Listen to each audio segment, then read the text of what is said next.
Okay, so here we go. So why don't you tell us your name and who you are? I'm Terry Wiley. I'm a chiropractor and I've practiced and lived here in the San Luis Valley 43 years. Wonderful. And you invited me up here because you guys are having a petition signing to. Well, we wanted to get marijuana out of our community. And I've worked with a team of individuals here that are very strong supporters. And the information that Cynthia Walsh has given me has helped me to understand the issues and the ramifications of what marijuana is doing to our community and our state. So one of the things that has never happened to me is I walk the streets, I go to the post office, a hardware store, I go buy things at the bookstore, and I've never been stopped and asked for money. I mean, occasionally a friend I'll loan them $1 or $2 for a cup of coffee or something, but now when I walk the streets, the homeless, the marijuana culture that has been brought to our community, you get asked for money every day. You know, at least 2 or 3 times a week if I go out back in the back of the building or out on Main Street, I get stopped and asked for money by these beggars that are here just to get high. They're not coming with a job, they're not coming to contribute and give back to our community and fulfill our community's purpose and goals of just a peaceful, happy town. They're homeless, the shelter's full, and it breaks my heart to watch this happening. Whenever they have their eyes blown up or pinpointed and you don't know what direction they're going, they're hyper, they're yelling at you, or they're talking loud, or they're coming across with some off-the-wall comments and then they're asking for money. That breaks my heart. You shouldn't have to walk out in the street and have to be prepared to say no to beggars. That's not where a community lives. We need to be happier, on purpose. Whenever you work, you have your morale up. When you're helping and giving back, when you watch a young kid's eyes lighten up and brighten up for their life, you've helped them.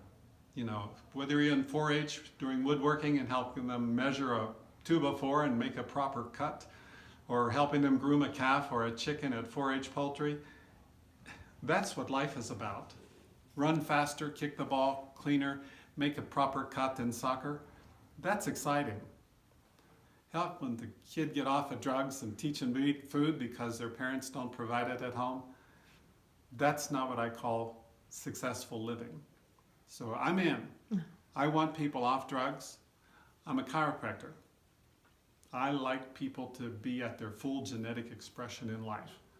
And that's drug-free. Whenever I hear of a guy that stands up and says, marijuana helped me with my seizures, a month later he has the seizures, hits his head and dies. He died of a hit head, or did he die of the marijuana that he's taking? There is some argument that marijuana helps with seizures, and then the arguments that it doesn't. Marijuana causes seizures in some people. So, do we have a controlled substance? Very few people in the public think with the new potencies that we have. The potencies are so high and so dangerous, they create so many different changes that we're not talking about the 60s and 80s, what was there. So when people come into me as a patient in my chiropractic office and they're saying marijuana has helped them, I ask them, does it help you with your condition? And they'll say maybe the pain went away. I say, okay, did you stop taking the marijuana? No. I take it every day. And I take more, and I take more. And the body buffers it. It takes and pulls drugs out of your system because it doesn't want them there. So when the drugs come out, the problem is still there. You haven't fixed anything. All you've done is made yourself high. And my thinking is, let's fix the body. When I go to Guyton's physiology book and I look at how the body is built, the body heals itself, provided you give the body nerve supply, oxygen, hydration, nutrition, and a good attitude. That's quoted right out of Guyton's physiology book. And I try to provide those things to a patient. If you get the proper nutrition, proper nerve supply, oxygen and water, and an attitude, then we watch the body get well. Thousands of people over my 42 years in practice here have gotten rid of their pain. They brought back normal function, normal physiology and they live a good life. So with my nutritional background, my mechanical chiropractic background, I'm looking at helping people function normal, not stay high. If you're staying high, there's something wrong. When a patient comes in and they start screaming and yelling at me how good marijuana is, I can't take them on because they don't want my help. If they come in and say, all right, what other options are out there? Oh, I didn't know eating real food might help my body to heal. Correcting the mechanics may help my body function normal. Let's take a look.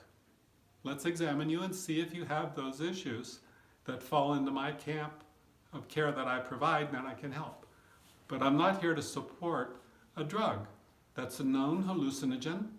The Netherlands says anything over 15% is a hard drug. And we're talking 60, 80, 90, dabbing 100% potencies with marijuana. That's outrageous. That's a crime. And it's fat soluble, it's oil soluble. It pulls into the fat cells of your body. That's how your body buffers it and pulls it out of the blood. Guess where it stays the next day? It's still in you. And if you miss a few meals and your body starts breaking up fat cells to make energy, you're high again. We don't want you driving a car. I don't want you on the streets with my family driving cars because we don't know who you're going to run into. Accident levels are on the rise now that the data is coming in, and marijuana is very dangerous. So I'm in. I'm against marijuana, and I'm against other dangerous drugs that are not proven safe and effective. They are here because they're a moneymaker for somebody, but they're not helping the survival. And I've got children, grandchildren, they're drug-free. I want to keep them that way, and I want them to meet other children and grandchildren that are drug-free. I want to see Earth, this blue marble, third rock from the sun, to be a happy place. And I think it can be. And I think we can all pitch in shoulder to shoulder and have some fun. Let's have a party. Let's have a fun party. You can't get too happy.